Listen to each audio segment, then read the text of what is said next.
जब भी हम ज्वालामुखी यानी वोल्केनो के बारे में सोचते हैं तो दिमाग में सबसे पहले खौलता हुआ लाल लावा आता है। लेकिन असली खतरा लावा नहीं है, ये राख है। क्योंकि ज्वालामुखी की राख असल में उड़ते हुए कांच के बारीक और धारदार टुकड़े होती है।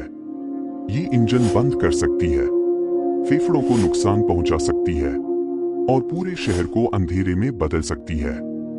लेकिन ये कहानी सिर्फ तबाही की नहीं है, क्योंकि ज्वालामुखी मौत भी लाती है और नई जिंदगी भी। ये कहानी शुरू होती है जमीन के कई किलोमीटर नीचे, जहां सदियों से सोया हुआ मैग्मा धीरे धीरे दबाव जमा कर रहा होता है। फिर नीचे से नया और ज्यादा गर्म मैग्मा ऊपर आता है और तभी इस दानव का दिल धड़कना शुरू करता है। वैज्ञानिक इसे हार्मोनिक ट्रेमर्स कहते हैं। ये आम भूकंप नहीं होते, ये उस पहाड़ की धड़कन होती है जो अब फटने वाला है। जैसे हिलाई हुई कोल्ड ड्रिंक की बोतल खोलते ही गैस बाहर फटती है, वैसे ही मैग्मा के अंदर फंसी गैसें अचानक फैलती हैं और फिर पहाड़ का सीना फट जाता है। विस्फोट के बाद राख और गैस का एक सुपरहीटेड बादल आसमान को चीर देता है। ये राख देखने में पाउडर जैसी लगती है, लेकिन माइक्रोस्कोप में देखने पर ये छोटे छोटे रेजर ब्लेड जैसी दिखाई देती है। इसीलिए बड़े ज्वालामुखी विस्फोटों में लोगों को सिर्फ आग से नहीं, हवा से भी बचना पड़ता है। और जब करोड़ों कांच के टुकड़े आसमान में टकराते हैं तो पैदा होता है इतना ज्यादा फ्रिक्शन कि बादलों के अंदर बिजली चमकने लगती है। इसे कहते हैं डर्टी थंडरस्टॉर्म।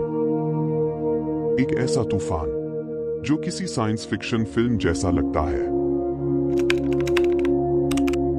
कुछ ज्वालामुखी इतने बड़े होते हैं कि उनका असर सिर्फ एक शहर या देश तक सीमित नहीं रहता।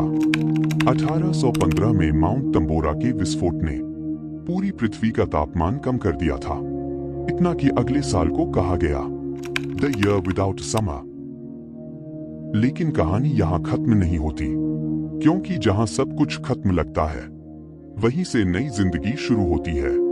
ज्वालामुखी की यही राख धीरे धीरे दुनिया की सबसे उपजाऊ मिट्टी में बदल जाती है, जिसे कहते हैं एंडेसोल्स। शायद यही वजह है कि खतरे के बावजूद भी इंसान हमेशा ज्वालामुखियों के पास बसते आए हैं। कि सिर्फ आग उगलने वाले पहाड़ नहीं है, ये पृथ्वी का वो तरीका है जिससे वो खुद को नया बनाती है। तबाही से लेकर नई जिंदगी तक एक ऐसा चक्र जो करोड़ों सालों से चलता आ रहा है।